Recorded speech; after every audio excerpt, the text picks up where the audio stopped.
The Southwest Division may have had the best complete draft in the entire NBA. Welcome in or welcome back. Yes, we are talking about the Southwest Division, and I'm super impressed with them. From the obviously very flashy picks in the Cooper Flags and the Dylan Harpers, all the way down to the ancillary pieces in the second round. Let's get into it. Let's go ahead and get the easy one out of the way because the Houston Rockets made the trade for Kevin Durant. They didn't exactly have any draft capital for this one. They made 0 picks.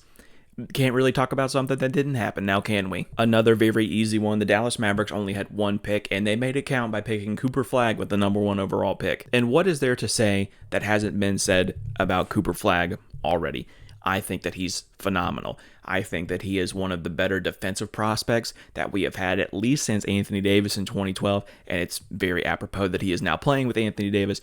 I think that this is the very easy 1-1 in a long time. Let me correct myself. The easiest 1-1 was Victor Wembanyama, but I almost don't want to consider him in this thought experiment. He's a very clear number 1 pick, Cooper Flag is, and it was a no-brainer. I thought for a little bit that Nico Harrison was going to be off of his gourd and trade the pick, but I'm glad that he didn't. Cooper Flag is now in Dallas. Again, you can expect great defensive upside. You can expect his offensive game to come along pretty well as well.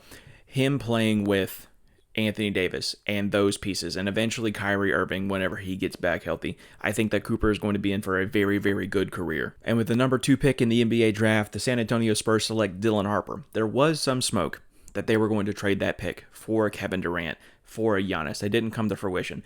And if they weren't going to trade that pick, Dylan Harper was very clearly the number 2 pick. And that really isn't a knock on Dylan Harper. If Cooper Flag didn't reclass up, Dylan Harper would have been the number 1 pick in this year's draft. And there's a reason that he would have been the number 1 pick if Cooper Flag wasn't in this draft. Averaged 19.5, 5, 4, a steal and a half a game. His efficiencies were okay. I think that he could obviously get better there, but there were a lot of times during this Rutgers season, even though they were abysmal, that I thought he was the better player between him and Ace Bailey. Now, I do think that there will eventually be some fit questions between him and Steph Castle and De'Aaron Fox.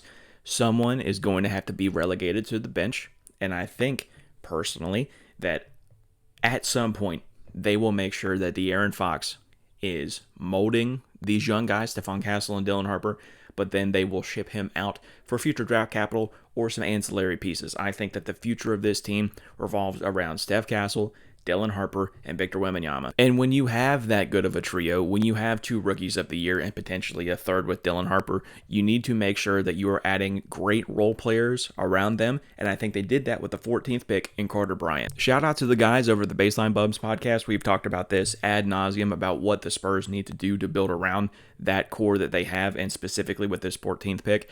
I have been a proponent a long time of them go and getting the quintessential do-it-all small forward who can guard, who's athletic, who can make the right play, be a connective piece, and I think they got that in Carter Bryant. Carter Bryant is one of the only guys in this entire draft that can guard 4 positions, and if you have, again, that good of a core between Victor Wembanyama, Stephon Castle, De'Aaron Fox, Dylan Harper, the whole bit, you need someone like Carter Bryant to make that work. You need quintessential glue guys, and that's what Carter is. I'm not going to spoil it, but out of the entire NBA, I think that the San Antonio Spurs had very easily a top 3 draft this year. Now, I certainly don't think that it was as flashy or as sexy as other picks in this draft, but I think that the Memphis Grizzlies really knocked it out of the park with their selections. There were a lot of rumors about the Memphis Grizzlies potentially blowing it up after trading away Desmond Bane.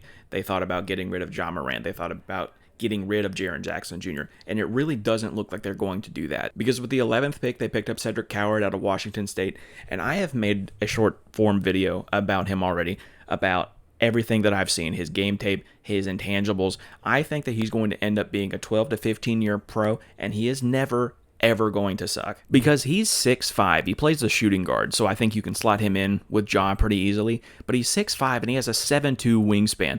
And of the guys that have a 7'2" wingspan that are about his height, since 2016, every single one of those guys that have been drafted do not suck. They are ranging from very, very valuable role players like Rui Hachimura all the way to all-world defenders like Mikal Bridges and OG Anunoby. There is no way that Cedric Coward sucks. So obviously I think that's a perfect fit next to Ja Morant and Jaren Jackson Jr. And then you add on top of that the fact that Gigi Jackson and Jalen Wells are both coming back next year. It is going to be very scary in Memphis. Now with the 48th pick in this year's draft, this is a very high value move. This is a very intelligent move on their part, but I also have a lot of bias. I am a WVU fan, and Javon Small is one of my favorite players. He was only at WVU for one season, but he very much made an impact. I think that there was a real argument for him to be a third-team All-American last year. He's that good. I mean, last year, as the undisputed guy for that WVU team after Tucker DeVries went down, he averaged 19, 5, a steal and a half a game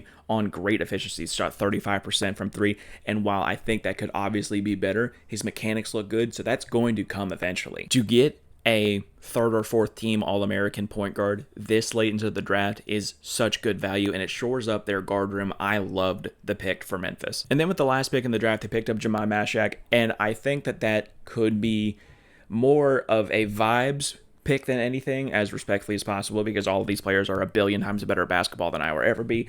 He wasn't that great at Tennessee, but he was a 4-year guy at Tennessee. His last year, he averaged 6 and 4. I think that's fine, but more often than not, I think when you do something like this, it is to pop the fan base, to make sure that they are ingrained in a culture, to potentially sell some jerseys. And if you are in Memphis and you draft a guy that spent 4 years at Tennessee, I just don't know what else you're trying to do with that. And lastly, we have to talk about probably one of the more confusing teams in this draft for me, the New Orleans Pelicans. Now, I need to be clear here.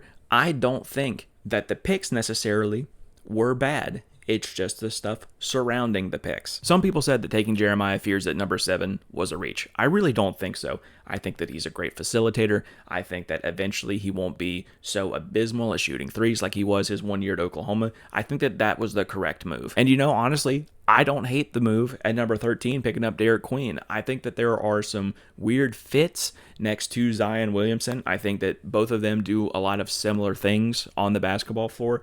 Obviously, Zion is an above-the-rim athlete, and Derek Queen is a below-the-rim athlete. So I think that there are some weird fit issues here. I just like the pick. I think it could work. However, the problem comes with the trade that they made to get Derek Queen. They traded an unprotected 2026 pick to the Atlanta Hawks to get this pick. Do the Pelicans have any idea how bad they're going to be as a team next year? I mean, it's not like they're playing out east where they can go 500 and be a 7 seed. They're going to be pretty bad. So that 2026 unprotected first round pick is going to end up being very valuable. At absolute worst for them, I have 11 teams that are going to be better than them next year.